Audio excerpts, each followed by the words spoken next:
início à nossa reunião pública. Hoje teremos o prazer de receber a nossa amiga Luana Martins, que nos falará do tema o orgulho e a humildade. Alguém chegando a casa pela primeira vez? Não, sejam todos bem-vindos novamente. Eu vou fazer o preparo do livro Fonte Viva, Psicografia de Chico Xavier pelo Espírito Emmanuel. Lição 72, Incompreensão. Fiz-me fraco para os fracos, para ganhar os fracos. Fiz-me tudo para todos, para, por todos os meios, chegar a salvar alguns. Paulo, primeira carta aos Coríntios, de 9 a 22. A incompreensão, indiscutivelmente, é assim como a treva perante a luz. Entretanto, se a vocação da claridade te assinala o íntimo, prossegue combatendo as sombras, nos melhores recantos de teu caminho. Não te esqueças, porém, da lei do auxílio e observa-lhe os princípios antes da ação. Descer para ajudar é a arte divina de quantos alcançaram conscienciosamente a vida mais alta. A luz ofuscante produz a cegueira. Se as estrelas da sabedoria e do amor te povoam o coração, não humilhes quem passa sob o nevoeiro da ignorância e da maldade. Gradua as manifestações de ti mesmo para que o teu socorro não se faça destrutivo. Se a chuva alagasse indefinidamente o deserto, a pretexto de saciar-lhe a sede, e se o sol queimasse o lago sem medida, com a desculpa de subtrair-lhe o barro úmido, nunca teríamos clima adequado à produção de utilidades para a vida. Não te faças demasiado superior diante dos inferiores, ou excessivamente forte perante os fracos. Das escolas não te ausentam todos os aprendizes, habilitados em massa, e sim alguns poucos cada ano. Toda mordomia reclama noção de responsabilidade, mas exige também o senso das proporções. Conserva a energia construtiva do exemplo, respeitável, mas não ouvides que a ciência de ensinar só triunfa integralmente no orientador que sabe amparar, esperar e repetir. Não clames, pois, contra a incompreensão, usando inquietude e desencanto, vinagre e fel. Há méritos celestiais naquele que desce ao pântano sem contaminar-se, na tarefa de salvação e reajustamento. O bolo de matéria densa reveste-se do lodo, quando arremessado ao poço lamacento. Todavia, o raio de luz visita as entranhas do abismo e dele se retira sem alterar-se.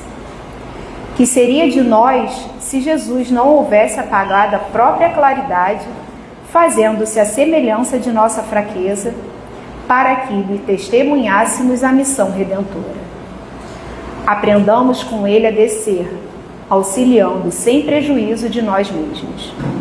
E, nesse sentido, não podemos esquecer a expressiva declaração de Paulo de Tarso, quando afirma que, para a vitória do bem, se fez fraco para os fracos, fazendo-se tudo para todos, a fim de que, por todos os meios, chegar e erguer alguns.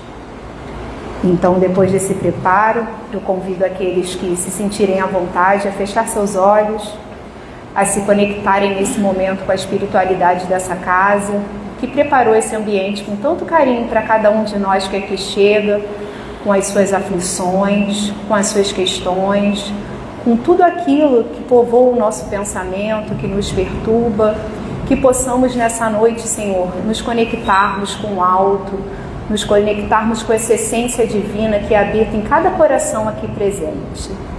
E que possamos, através da nossa amiga Luaninha, através dos seus estudos, refletirmos cada vez mais e trazermos para dentro da nossa vida essa luz divina, que que está aqui a todo momento nos amparando e nos guiando e se fazendo forte para que nós possamos cada vez mais estarmos fortes para enfrentarmos todas as adversidades. Então te agradecemos, Pai, por estarmos aqui. Que seja uma noite muito proveitosa. Graças a Deus. Obrigada.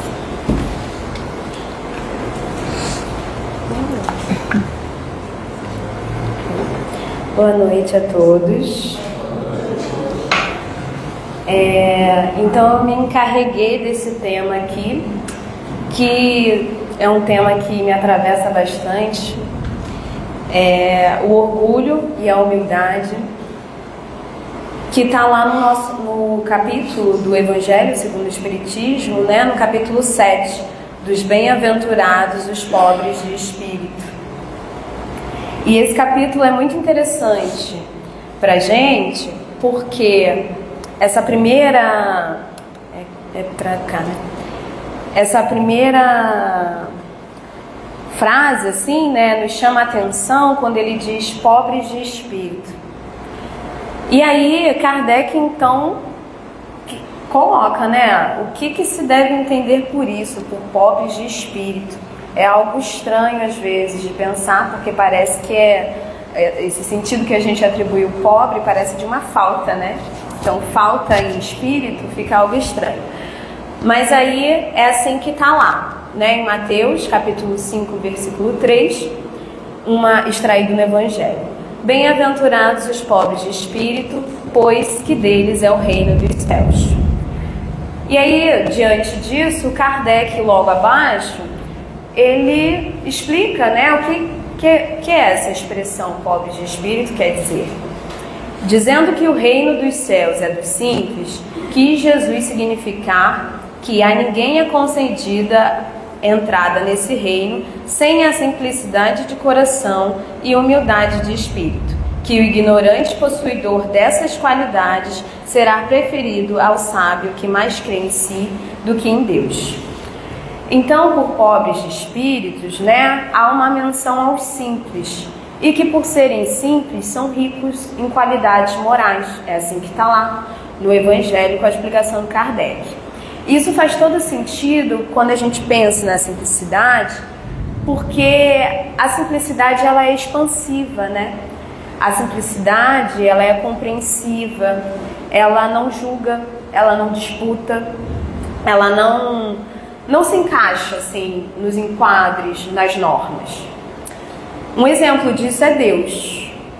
Ainda que a gente não possa compreendê-lo, ele é simples. E ele é simples por quê? Porque a gente o sente, todo mundo o sente. Até os céticos sentem a Deus, né? Acontece que eles vivenciam isso de outra forma. Eles nomeiam essa experiência de outra forma. Mas eles estão sentindo Deus. E é simples assim, né? A gente não consegue, às vezes chega um momento que a gente não consegue discernir o que é nosso, o que é Deus, porque aí tem a ver com a nossa caminhada. Mas todos nós temos essa centelha divina que parte dessa essência simples. E que por simples a gente não quer dizer em falta, né? Quer dizer isso, quer dizer que é expansivo. Quer dizer que não é complexo nesse modo nosso que a gente vai entender do que propõe o orgulho. E assim coloca Kardec ao longo, né, desse capítulo. Os homens de saber e de espírito, no entender do mundo, formam geralmente tão alto conceito de si próprios e da sua superioridade que consideram as coisas divinas como indignas de lhes merecer atenção.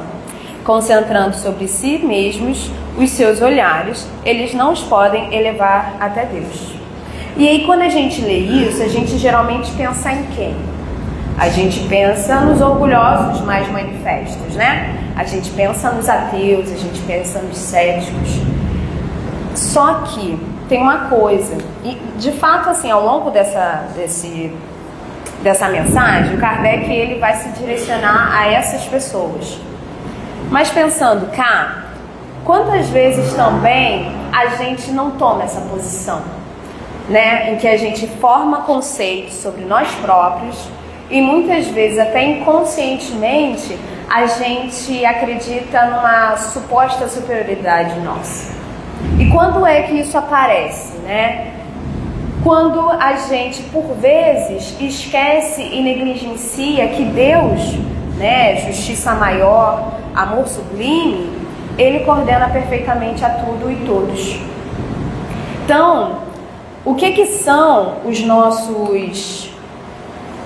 as nossas preocupações exacerbadas, os nossos sintomas ansiosos, essas nossas tentativas, esses nossos esforços de querer controlar a vida e controlar os outros, né? Esforços por muitas vezes vãos, e as nossas ideias obsessivas e que a gente fica de forma cíclica naquilo e não sai do ponto, senão esse nosso orgulho operando, né? Porque Jesus nos disse isso aqui.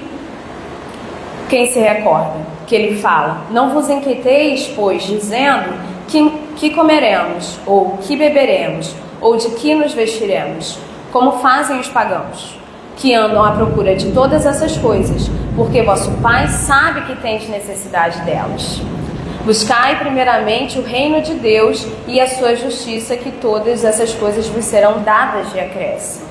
Assim, pois, não vos ponhais inquietos pelo dia de amanhã, porquanto o amanhã cuidará de si, a cada dia basta o seu mal. E a gente age assim, né? Ou a gente se desespera quando a coisa aperta, quando a gente se vê diante de uma situação de desemprego, né? Quando a gente se vê diante de uma doença, ou quando a gente vê os nossos planos, os nossos negócios irem água abaixo, né? Ou declinando. A gente confia em Deus, a gente está entregando nas suas mãos, seguros de que a gente está fazendo a nossa parte, só que é isso, a gente não tem controle da vida, né? Apesar dessa nossa tentativa, que vemos aqui que é uma tentativa orgulhosa, né? E esse desespero, ele é fruto do orgulho, porque não confia no processo divino. E o tempo de Deus não é o nosso tempo, né? Porque o nosso tempo é um tempo imediatista. A gente acaba buscando coisas que são efêmeras nessa vida, né? E o tempo, e por que isso, né? O nosso tempo não é o tempo de Deus por várias razões, mas tem uma coisa que é significativa, porque o tempo de Deus, ele nos leva à verdadeira cura. E todo mundo sabe que a verdadeira cura de algo geralmente é penosa, né? Exige ali uma continuidade. E a gente não quer. A gente quer a remissão dos sintomas. E a gente quer isso para a gente continuar batendo cabeça, fazendo o que a gente está fazendo. E a gente se revolta contra esse tempo. E aí a gente chega nessa questão, né, do humilde. Porque sendo humilde, essa pessoa simples que a gente viu, ele espera paciente. E paciente não é passivo, porque para estar paciente é preciso muita atividade. E ele não se adianta, né? Ele se deixa ali atravessar por cada instante de cada vivência, ou seja, ele é presente. E por isso, ele é lúcido. E lúcido não é lógico, né? A lucidez, ela tem um caráter específico, que é de um saber ver além. Nos disse um poeta, né, que é saber transver. E a lógica, ela não permite isso, porque geralmente a lógica, ela é fechada, ela é circunscrita. E aí, não à toa, dentro desse raciocínio, né, do que é a lucidez e do que é a lógica, Jesus faz menção às crianças, né? As crianças são essas, né, que não operam a partir da lógica. Em que ele diz, ele traz essa mensagem que é sobre, ao longo de todo o capítulo, ele vai trazer sobre humildade. E é interessante os recursos de comparação que ele se utiliza, né? Então vamos lá. Por essa ocasião, os discípulos se aproximaram de Jesus e lhe perguntaram: quem é o maior no reino dos céus? Jesus, chamando assim o menino, colocou no meio deles e respondeu: digo-vos em verdade que, se não vos converteis e tornardes quais crianças, não entrareis no reino dos céus. Aquele, portanto, que se humilhar e se tornar pequeno como esta criança, será o maior no reino dos céus. E aquele que recebe em meu nome a uma criança, tal como acabo de dizer, é a mim mesmo que recebe. E o Kardec, logo abaixo, ele vai esclarecer da seguinte forma: ele toma a criança como tipo da simplicidade de coração. Será o maior no reino dos céus aquele que se humilhar e se fizer pequeno como uma criança. Isto é, nenhuma pretensão alimentar de superioridade ou... Isto é, que nenhuma pretensão alimentar a superioridade ou a infalibilidade. E como que costumam ser as crianças, né? Como eu havia dito. As crianças, elas costumam ser lógicas? Tá.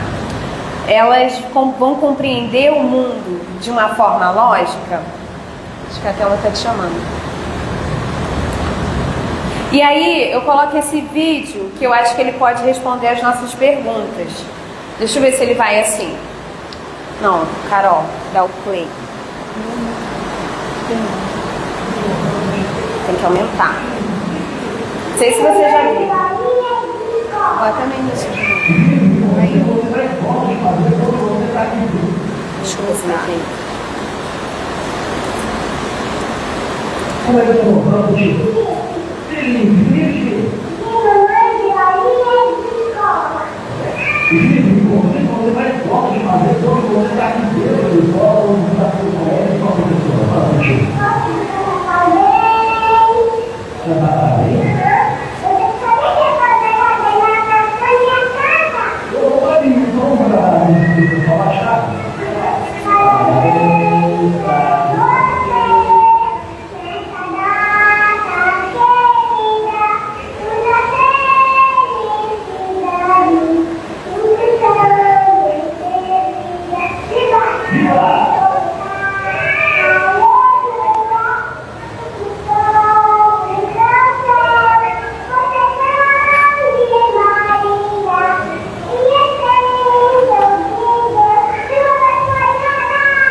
Então, esse vídeo viralizou, né? Não sei se já tinham visto, mas o Felipe, ele dá indícios, né? Do que eu tinha colocado. Que a criança, ela não segue a lógica. Ele foi perguntado, Felipe, de quê? E ele começa a responder de quem? Que é de Laurinha, da escolinha, de mamãe. E também começa a cantar parabéns, né? Quando o entrevistador pergunta o que ele gosta de fazer na escola. Então ele diz de uma forma livre, né? Uma resposta bem inédita. Então, isso é um exemplo de que, no geral, as nossas crianças, né, elas, por terem essa simplicidade no início da vida, elas não têm medo de errar. Né? No caso, o Felipe, ele não partiu de um pressuposto de uma infalibilidade. Ele não ficou pensando, quer saber que eu gosto na escola, então será que eu tenho que falar minha matéria favorita, minha professora favorita, essas coisas de escola. Não, ele falou de parabéns, que por sinal ele canta até na casa dele. Então, é bem bacana, assim. Só que eis que a gente chega no momento, né, que a gente alcança essa tão aclamada fase, que é a fase adulta, em que a gente se depara com uma suposta maturidade, né? Ou tem que encarar isso. E aí a gente vai deixando essa simplicidade do infante de lado, né? Pra gente se tornar, ou melhor, pra gente retornar, né? Esses seres complexos que a vida adulta exige, né? No nosso contexto aqui social. Então a gente tem boleto para pagar, filho para criar, várias situações da vida para lidar, muitas responsabilidades, e como modo de suprir isso, suprir todas essas cargas, a gente retorna o quê? Retornar nesse sentido de trazer algo, né? Essa simplicidade comparativa de Jesus é pensando uma vida só que a gente não tem só uma vida. E então a gente retorna novamente esses seres duros, inflexíveis, intolerantes, controladores, ou seja, né, pessoas orgulhosas que somos, né, por um tempo ficamos sem ser, graças a Deus, mas depois a gente vai ter que se reaver com isso.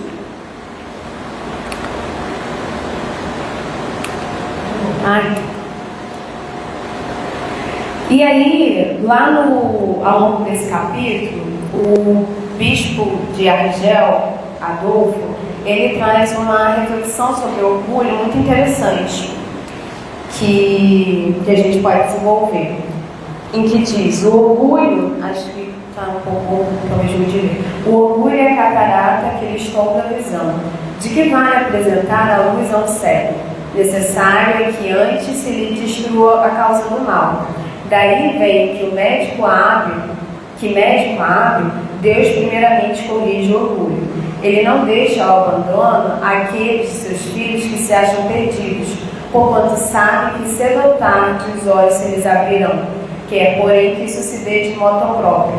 Quando, vencidos pelos tormentos da incredulidade, eles venham de si mesmos lançar-se-lhes nos braços e pedir-lhe perdão, quais filhos pródigos. Por modo próprio quer dizer vontade própria. E aí quando se diz isso, me remete a uma questão que é lá no livro dos Espíritos, né, que eu sempre fiquei às voltas, que é no capítulo 12 da Perfeição Moral, em que fala das paixões. E aí essa pergunta aqui, a 909, ela fala uma coisa que é isso que me pegava, né? A pergunta poderia sempre o homem, pelos seus esforços, vencer as suas más inclinações? Os espíritos respondem sim, e frequentemente fazendo esforços muito significantes. O que lhe falta é a vontade. Quão poucos entre vós fazem esforços. E logo depois ele pergunta: não haverá paixões tão vivas e irresistíveis que a vontade seja impotente para dominá-las? Né? Tipo, como assim a gente faz pouco esforço? A gente está aqui numa quarta-noite chovendo dentro do centro espírita e a gente está fazendo pouco esforço. Aí eles vão falar assim, e esse aqui que é um ponto nodal, né? Há muitas pessoas que dizem quero, mas a vontade só lhes está nos lábios. Querem, porém, muito satisfeitas ficam que não seja como querem. Então, nesse sentido aqui, o que os espíritos parecem apontar é para uma espécie de desejo inconsciente que geralmente não se faz compatível com esse nosso querer consciente, né? Então a gente vem aqui, a gente estuda, a gente entende que o mal é errado, que a gente deve fazer o bem para entrar no reino dos céus, tudo isso a gente aprende. Mas esses registros que a gente faz, eles frequentemente são por mera convenção, né? Porque tem algo que está ligado a isso que a 911 traz, que é uma característica nossa muito geral da humanidade aqui na Terra, que é o egoísmo, né? Logo depois dessa temática das paixões, se tratará do egoísmo lá no Livro dos Espíritos, e que fala que o egoísmo é a causa de todo o mal, né? É a causa de todos os vícios, e ele predomina em todos nós. Então, todos nós aqui somos bem egoístinhos. E lá na questão 917, que eu não botei aqui, mas é bem pequeno, tem uma coisa importante que os espíritos dizem, que é: de todas as imperfeições humanas, a mais difícil de desenraizar-se é o egoísmo, porque ele se prende à influência da matéria, né? E a gente está aqui muito ligado à matéria, então os nossos desejos acabam sendo esses, né? Desejos muito pueris, por coisas e situações efêmeras, né? Situações banais, que acabam se colocando em detrimento das coisas espirituais, que nos são imperecíveis, né? E tem a ver com aquilo do tempo de Deus e o nosso tempo. E se a gente observa bem, a partir desse quadro, tudo nessa vida acaba sendo sintomático, né? Que não é no sentido de patologizar a vida, de pensar que os sintomas, os diagnósticos e tudo isso, mas é sintomático como isso que evidencia algo, que sinaliza algo. Por quê? Porque aponta para essa dimensão do conflito que a gente fica imerso, né? Quando a gente pensa nas patologias físicas mesmo, elas estão muitas das vezes relacionadas ao nosso simples viver nesse planeta de provas e expiações. A gente viu, né, com os estudos trazidos pelos espíritos, que as nossas experiências pretéritas ficam marcadas, né, nesse envoltório fluídico que é o perispírito, que é um envoltório semimaterial que liga o corpo ao espírito. Então, isso está muito relacionado. Conforme a gente vai nesse caminho de autoconhecimento, de autoanálise, a gente vai se deparando que, na verdade, essas coisas que se colocam no mundo, né, nesse mundo adoecido, né, falando assim da perspectiva espiritual, um mundo de muitas dissidências, de muitas violências, de muitas faltas, a gente vê que a nossa realidade interna e a nossa realidade externa, elas travam uma sucessiva dialética, né, a ponto que eu vou percebendo que aquilo que tem dentro reflete fora e aquilo que tem fora reflete dentro, né? Então inclui tudo isso, inclui essas faltas, inclui essas violências. E aí, voltando a essa questão do perispírito, né, a gente geralmente fica preso a essas impressões, essas marcas das nossas formas de atuar no mundo. Mas como tem ali não só o corpo, mas tem o espírito também, que ele está fazendo ali, está fazendo fronteira, também os nossos sentimentos ficam cristalizados no nosso perispírito, né? Os sentimentos que derivam de cada ação, de cada pensamento.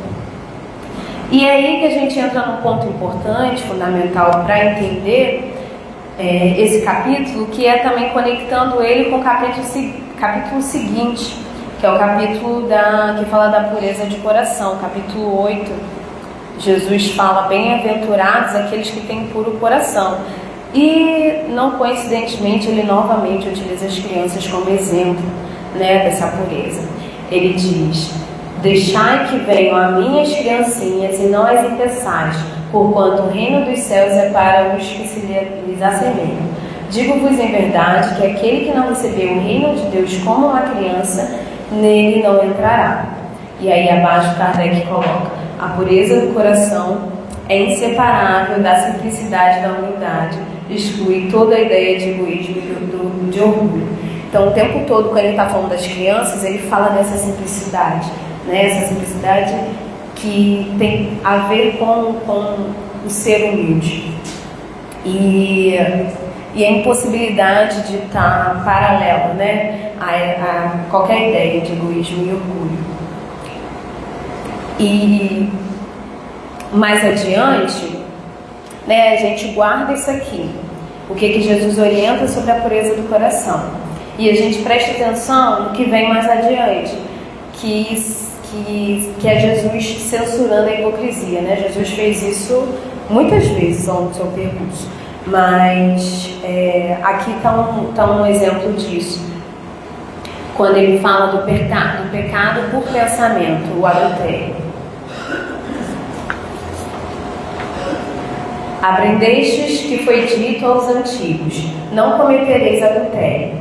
Eu, porém, vos digo que aquele que houver olhado uma mulher com mau desejo para com ela, já em seu coração cometeu adultério. E mais abaixo ele fala também da verdadeira pureza: mãos não lavadas. Escutai e compreendei bem isso. Não é o que entra na boca que macula o homem, o que sai da boca do homem é o que macula. O que sai da boca procede do coração, e é o que torna impuro o homem. Porquanto do coração é que partem os maus pensamentos, e os assassinos, os adultérios, as fornicações, os latrocínios, os falsos testemunhos, as blasfêmias e as maledicências, né? Quanta coisa que sai do coração do homem, não é mesmo? essas são as coisas que tornam impuro o homem. O comer sem haver lavado as mãos não é o que torna impuro. Engraçado esse final que ele faz, né? Ele cita um monte de coisa que torna impuro e aí ele torna tão ínfimo essas coisas que a gente se apega, né, nas nossas tradições. E que ele está aqui, como sempre faz, apontando para esses segredos que a gente acha bem escondido no nosso coração, né? Que a gente busca dissimular. E por vezes a gente dissimula para a gente mesmo, né? Só que aí não adianta, ver Jesus joga tudo isso na nossa cara e fala que não adianta, porque ainda está lá, isso não vai passar desapercebido. E não vai passar pela gente mesmo, né? E ao longo dessa discussão sobre adultério, Kardec vai trazendo, né, vai distendendo um pouco desse termo adultério. Ele traz para outros contextos que saem um pouco dessas atribuições convencionais que a gente faz do que é adultério, né, como traição e tal. Então, o que ele faz, que é fundamental aqui, é chamar... é apresentar o pensante, né, aquele que pensa, a responsabilidade também pelo que sente. Porque todo o pensamento, como a gente viu Jesus falando, ele é carregado de subjetividade, né? E o que tem na subjetividade? Tem sentimento. Mesmo entre aqueles pensamentos que parecem ser dotados da maior razão, da maior lógica, eles têm sempre uma intenção por detrás. Então tá, a gente segue aí e a gente entende essa ideia do pecado, né? Que a gente peca pelo que a gente pensa, mas o pensamento provém do coração, então a gente peca também pelo que a gente sente, né? É possível controlar o que a gente sente? E aí a gente entra num ponto, que é sobre a palavra pecar. Pecar, do latim, significa tropeçar, dar um passo em falso, né? Mas a gente atribuiu, a partir das religiões ocidentais, o peso da condenação sobre essa palavra, né? Como se fossem do mesmo significado, como se fossem sinônimos. Só que, se a gente pensar bem, o pecado ele é um caráter que é concebido no roteiro de Deus.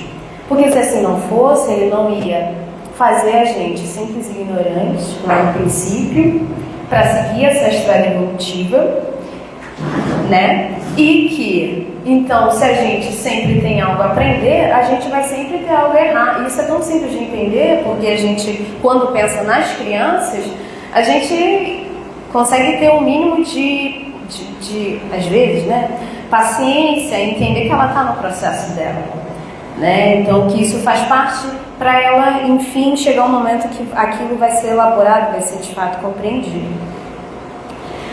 E essa metáfora que Jesus faz das crianças, né, não só por isso que eu acabo de dizer, mas por aquilo que eu disse no vídeo do Felipe, que a criança ela não tem medo de errar e por isso elas acabam sendo mais livres.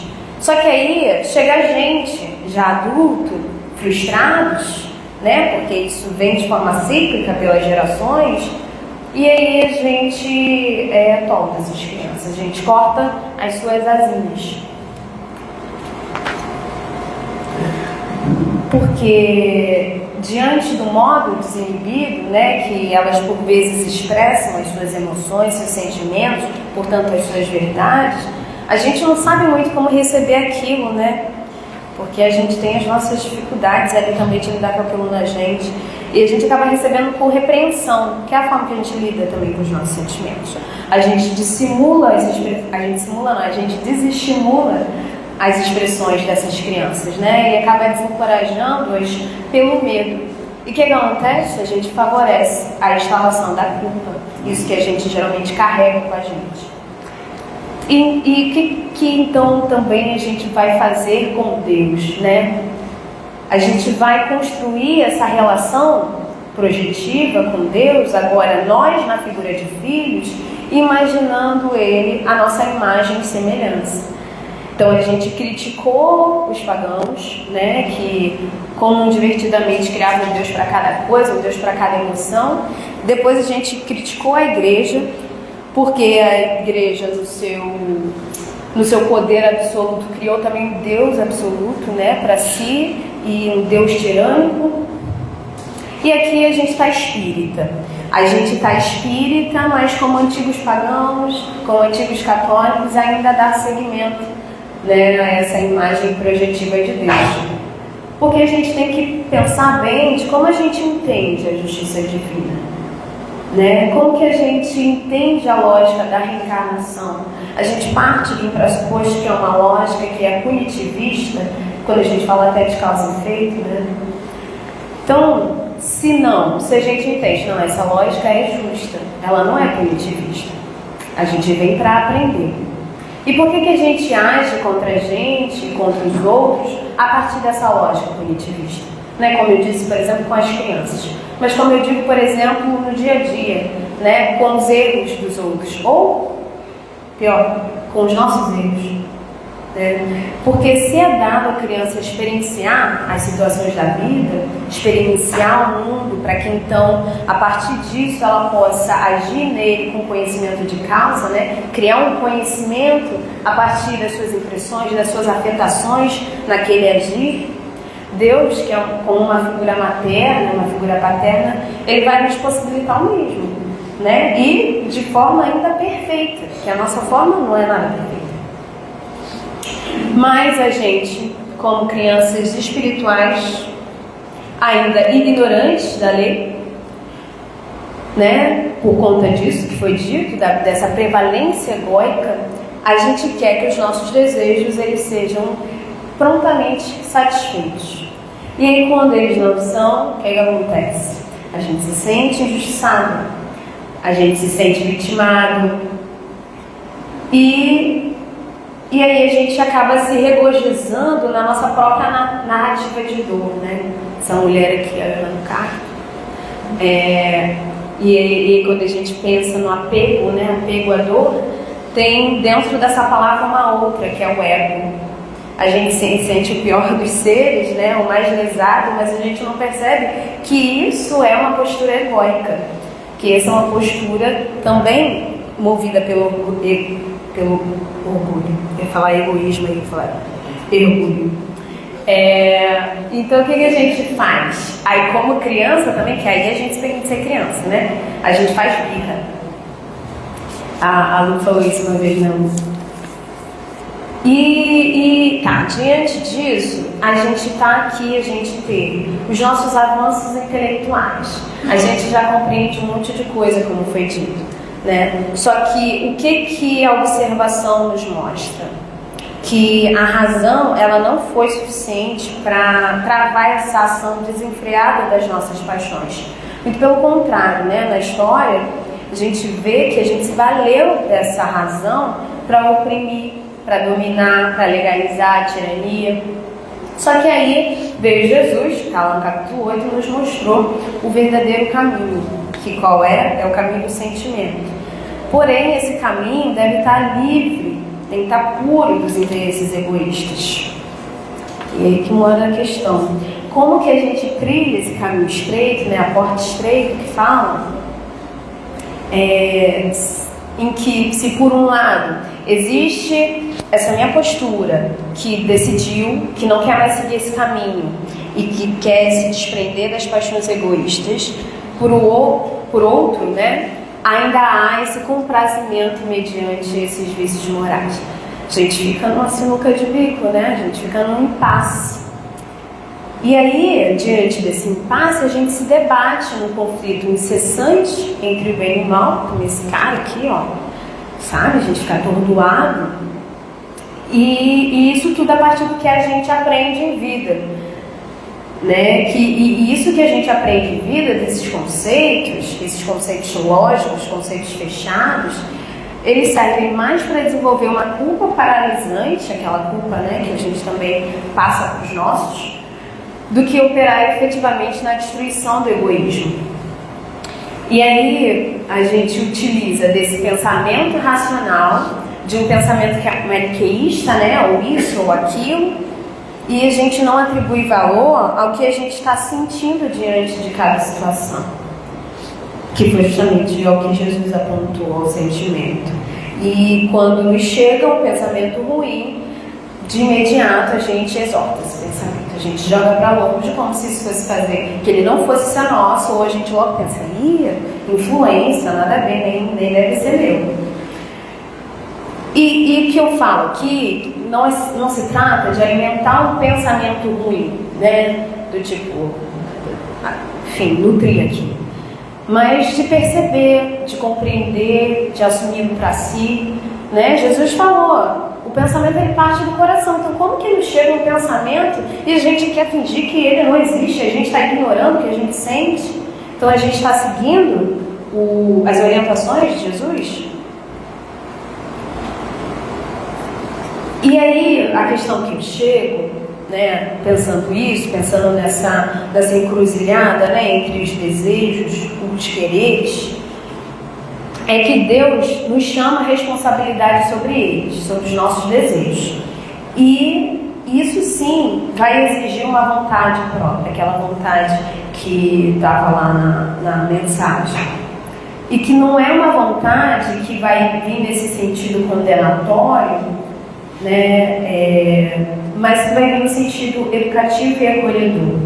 Então, uma vontade própria, porque é preciso coragem para se reconhecer como tal, para reconhecer aquilo que existe em nós. E se a gente pensa que essa se trata de uma diretriz libertadora de educação, né, essa educação de Deus, que é como se fosse a educação da criança, sabe? A gente deixa a criança explorar para ela aprender e tirar algo disso, um recurso próprio, né? A gente também está tirando a partir dessas vidas todas. E isso é educativo, isso não é punitivo. E desse entendimento a gente percebe que é aí que está a verdadeira transformação, sabe? Porque isso vai fazer cair por terra as ilusões da matéria, né? Que são as nossas principais geradoras de sofrimento. Que as ilusões podem ser qualquer coisa, podem ser, por exemplo, essas concepções que a gente se agarra e toma como verdade. E então, quando a gente se fixa nessa ilusão da gente ser aquilo que a gente idealiza, né, que a gente não sabe que idealiza, mas está idealizando, a gente se autoriza a continuar ali nas satisfações promovidas pelo orgulho. Porque o que acontece? A gente desloca a nossa atenção, né? A gente desloca a atenção para uma fantasia do tipo de uma noção de si, como a gente viu, né? Conceitos sobre si que afastam de Deus. A gente desloca a nossa atenção para isso, se identifica com ela e não nos damos conta que por vezes a gente na verdade, aquilo que a gente rechaça, né? Rechaça no outro. Por quê? Porque o orgulho, ele é isso. O orgulho é a não aceitação do que existe, ele é a não aceitação do que se é. A gente se revolta contra o mundo e isso nos retorna como reflexo, né? Um reflexo da revolta que a gente tem por nós mesmos. Porque, como eu disse, a gente acha que enquanto a gente está preso nas nossas fantasias, o que a gente odeia está no mundo, mas por vezes o que a gente odeia está na gente. Só que a gente prefere se apegar a essas fantasias. E a gente perde tempo na nossa caminhada, né? Porque o que foi todo esse trabalho e a boa nova de Jesus, se não desfazer essas ilusões, né? Essas ilusões que nos afastam de Deus. E essa relação com o mundo, né? Porque agora a gente é filho desse mundo, mas a gente já foi pai desse mundo porque a gente participou ativamente da sua construção, das nossas sucessivas vidas. Né? Hoje a gente está aqui tranquilão, assistindo uma palestra espírita, mas a gente, provavelmente, nós participamos dos desastres das humanidades, sabe? Os desastres, assim, sociais, né? No sentido. E me remete a essa questão que está lá na Fonte Viva, que se chama O Herdeiro do Pai. Eu vou ler essa parte final, porque eu acho que ela está dentro. Mas esse iníciozinho, ele fala: os homens de hoje, por mais veneráveis, são herdeiros dos homens de ontem, empenhados na luta gigantesca pela redenção de si mesmos. A civilização de agora é sucessora das civilizações que faliram. As nações que se restauram aproveitam as nações que se desfizeram. As organizações que surgem na atualidade guardam a herança das que desapareceram na voragem da discórdia e da tirania. E aí, diante desse conflito que a gente fica, né, que tem relação com o mundo, mas que é um reflexo que tem relação ao conflito íntimo, em que a gente está buscando agora por melhores decisões, né, fala aqui que a gente não vai fugir ao serviço da corrigenda dos erros, então a gente até está aqui comprometido com isso, mas a gente ainda está vivenciando esse mal que mora em nós, né? O egoísmo que foi dito, não sou eu que estou dizendo, o livro dos Espíritos está dizendo. E aí a gente se vê bifurcado, né? A gente se vê sem saber, às vezes, o que fazer. E isso também, aí está o orgulho, porque o orgulho ele não tolera essa cisão, essa condição nossa de seres cindidos, né? De seres incompletos. Porque ele busca a certeza, ele vai buscar uma segurança que é ilusória. E é por isso que por vezes a gente, tem que ser assim, então tá, vou fazer isso. Só que a gente está vivendo, na verdade, não é nossa. Né? A gente está aplicando uma convenção, um protocolo, né? de como ser uma boa pessoa no mundo. E aí, aqui a gente chega, me remeteu, né, um poema da Cecília Meirelles, em que ela fala dessa bifurcação. Não sei se vocês conhecem. Chama Ou Isto ou Aquilo. Ou se tem chuva e não se tem sol, ou se tem sol e não se tem chuva. Ou se calça a luva e não se põe o anel, ou se põe o anel e não se calça a luva. Quem sobe nos ares não fica no chão. Quem fica no chão não sobe nos ares. É uma grande pena que não se possa estar ao mesmo tempo nos dois lugares. Ou guardo dinheiro e não compro doce, ou compro doce e gasto dinheiro. Ou isto ou aquilo. Ou isto ou aquilo. E vivo escolhendo o dia inteiro. Não sei se brinco, não sei se estudo, se saio correndo ou fico tranquilo. Mas não consegui entender ainda qual é o melhor, se é isto ou aquilo. Por vezes, o nosso orgulho, ele cria essas definições fechadas, né? Que a gente se vê diante de um impasse. Aqui está a imagem de um homem com um carrossel na cabeça, né? E que fica de forma cíclica e não sai do lugar, que se pergunta, e se? E a gente fica o tempo todo nesse e se, sem sair do lugar, numa disputa que é incessante, para decidir qual é o melhor, né? E quantas oportunidades a gente não perde nesse impasse, como a própria de experienciar. Porque a gente está aqui reencarnando inúmeras vezes, para quê se não é para colher os frutos maduros da experiência, naquela alusão mesmo das crianças, né? Tem uma frase que eu escutei uma vez, que é: o ótimo não pode ser inimigo do bom. Porque geralmente o ótimo é essa busca idealizada, né? Que é deslocada da realidade desse mundo que a gente vive, que é um mundo onde o mal predomina, de seres imperfeitos, e portanto as nossas vivências vão ser imperfeitas. Então a nossa ideia do ótimo, do que é melhor, está fortemente atrelada a não poder errar, né? A não ser considerado uma pessoa mediana, a não poder não saber, a não ser passada a perna. E é uma expressão que é associada ao Voltaire, filósofo, que ele diz, segundo minhas buscas, que o ótimo é inimigo do bom. E essa posição é justamente aquilo que nos coloca numa postura obsessiva, né? Tentando encontrar esse ótimo nas situações da vida e que por vezes não vai existir, né? Porque esse ótimo ele não é prático. Porque ótimo seria se a gente já tivesse conseguido extinguir o egoísmo, mas a gente não conseguiu, então não tem ótimo nesse contexto. Vai ter ótimo em outros contextos que não são os contextos idealizados, né? E por que isso acontece? Tudo isso acontece porque a gente não aceita que a gente pode ser justamente aquilo que a gente caracteriza no outro como morno, como mediano, como razoável. Porque a gente quer ser o quê? A gente quer ser ótimo. A gente quer ser surpreendente, a gente quer ser maravilhoso, né? E aí é aí que geralmente a gente acaba entregando o nosso pior, né? Porque a gente está mascarando a nossa verdade em prol de uma ilusão. Isso aí é tudo orgulho operando, né? O orgulho opera nas nossas decisões, nas nossas opiniões, nas nossas atitudes, e a gente nem está percebendo ele ali agindo pelas nossas costas, né? E nessas buscas orgulhosas, em que a gente se acha infalível, a gente esquece desses ensinamentos de Jesus, que se refere à criança, que faz referência à criança como uma imagem da simplicidade, da autenticidade, e a gente faz o contrário. A gente considera os simples como aqueles que são tolos, como aqueles que são sem personalidade, né? Como aqueles que são ignorantes ou que são bobos. E aí tem uma reflexão aqui mais pra gente, que é esse vídeo, não sei se vocês já viram, nosso amigo Kers mandou, e eu achei muito bom, que me causou muitas reflexões.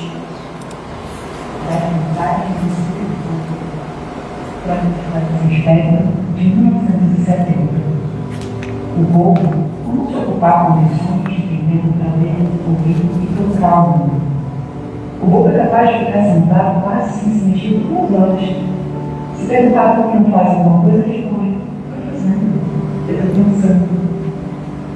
Ser bobo às vezes oferece um mundo de saída, porque os espertos só se lembram de sair com meio de certeza. A vantagem de ser bobo é ter boa fé, não desconfiar, e portanto, está tranquilo. Enquanto o esperto não toca as mães com medo de ser ludibriado. O esperto vence o mundo sendo estômago. O bobo ignora que é venceu. Aviso, não confundir bobos com burros. A desvantagem pode ser receber uma opiniolada de menos esperto. É uma das tristezas que o povo aprendeu. César terminou de uma frase certa: até tudo. Ser bobo é uma criatividade, não toda criação é difícil. Por isso é que os espertos não conseguem passar por burros. Os espertos leem dos outros, em compensação de burros dos unidos. É quase impossível evitar o excesso de amor que o povo provoca. É que só o bobo é capaz de excesso de amor. E só o bobo faz. E como a gente está experienciando o mundo, né? A partir da vivência dos espertos ou dos burros?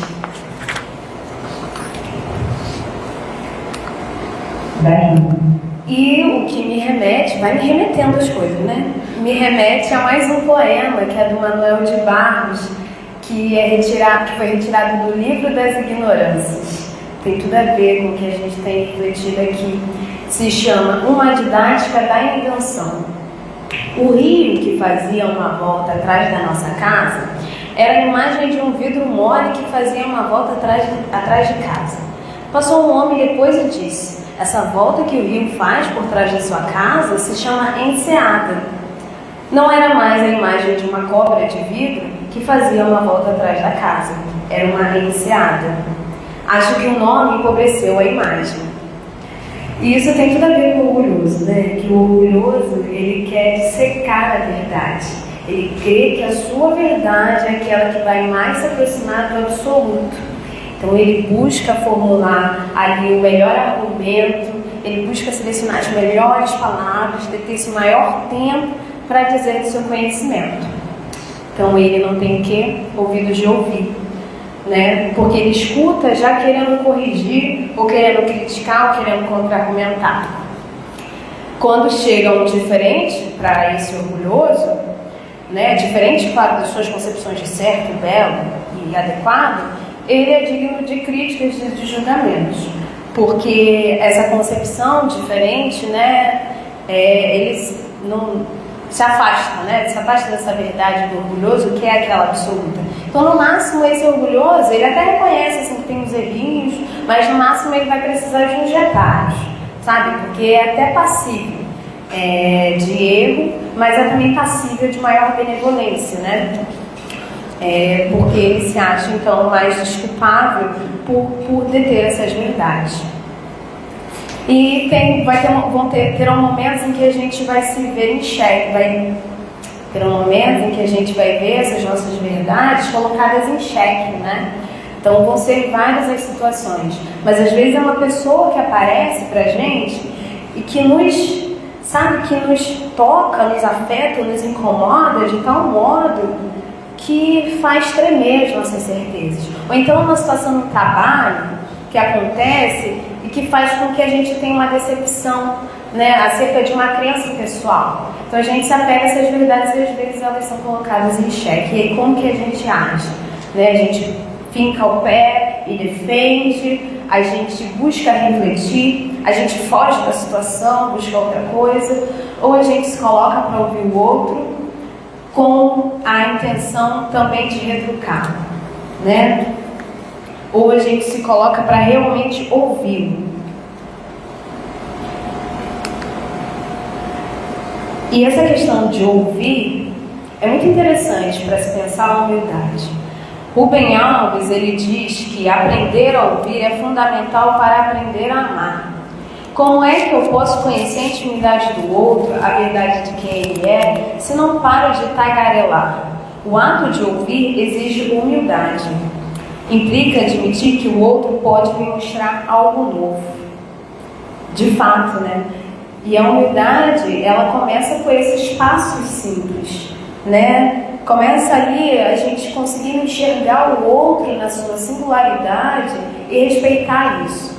A gente ouvir o outro na sua forma de percepção de vida, de mundo, e escutar aquilo, escutar sem julgamento, né? Mesmo aquelas falas mais escandalosas, sabe, os nossos ouvidos, porque então a gente partiria desse pressuposto, num estado de consciência, né, que você tem que se buscar, de que não há verdade absoluta entre nós, né, que cada um vai tomar a vida a partir das bagagens que traz consigo. E quantas bagagens a gente traz? Será que tem uma única definição que abarca tudo isso? Se tem, não deve estar com a gente, né? Então, uma prática tão simples que parece ser a escuta, por vezes é relegada pela gente, né? Só que, será que a gente não consegue se advertir disso e diante das situações, diante do outro e principalmente diante de nós, nos colocarmos nessa posição observadora de só ouvir, de só perceber sem julgar? E é por isso que eu finalizo com a seguinte reflexão. Só botei texto, né? Mas acho que dá para ler tudo, que é uma reflexão do Krishnamurti, um filósofo hindu, em que ele fala sobre essa experiência de escutar sem o pensamento. Então vou dar uma lida. Não sei se você já escutou um pássaro. Escutar algo exige que a mente esteja quieta. Não uma quietude mística, mas simplesmente quietude.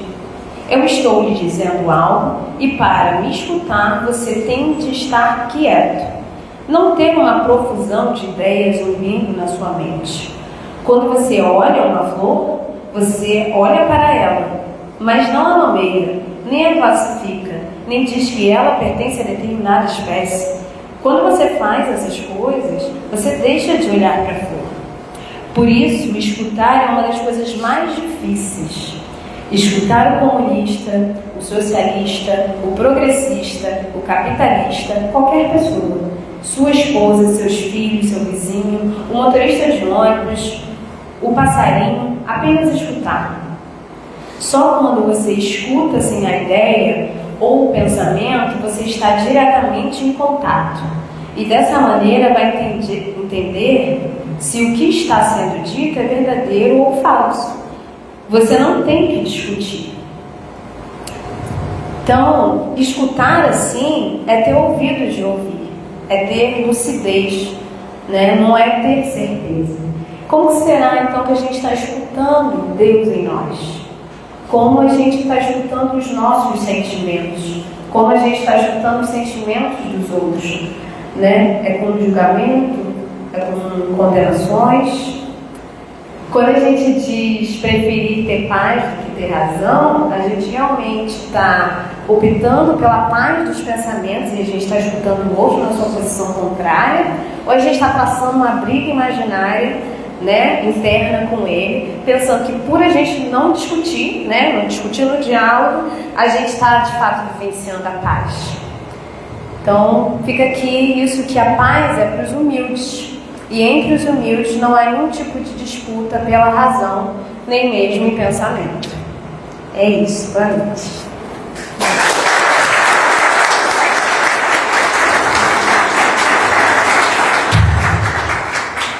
Então, gostaríamos de agradecer demais a Luana pelas reflexões. Acho que temos muito o que pensar, né? São muitas perguntas sem respostas. É assim mesmo, aos pouquinhos a gente vai se respondendo e se conhecendo cada vez mais. E agora nós vamos passar ao momento do passe. Eu peço a todos que permaneçam sentados e aos passistas que coloquem para o trabalho.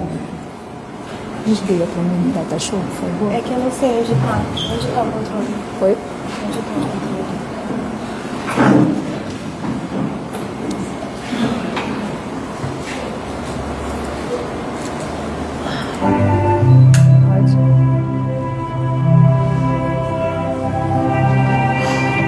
Pensando em Jesus,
graças a Deus.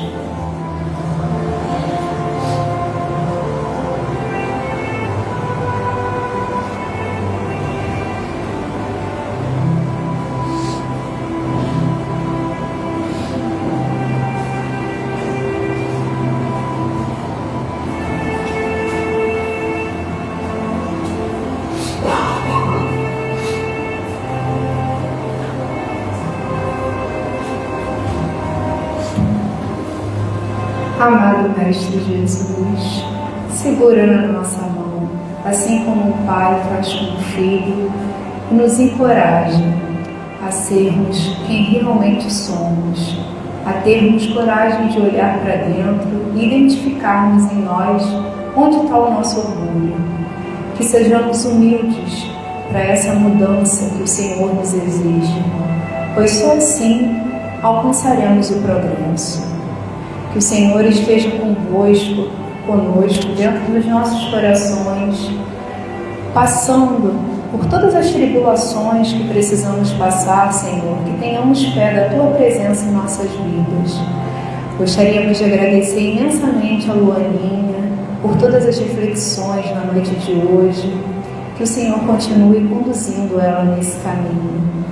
Nesse momento, vamos pensar nos nomes colocados nas caixinhas de prece lá fora, dos encarnados e desencarnados, e aqueles que não colocaram os nomes e tiveram algum ente que esteja passando pela sua tela mental, que possamos nesse momento mandar todas as boas vibrações que recebemos nessa noite aqui, Senhor.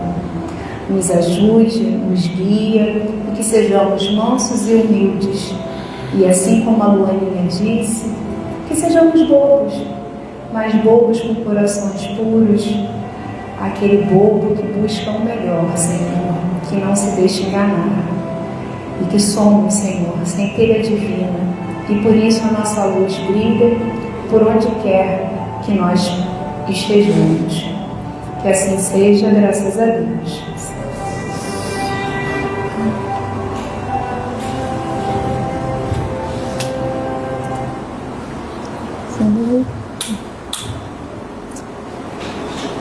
Eu peço a todos que aguardem só mais um minutinho, que vamos aos nossos avisos.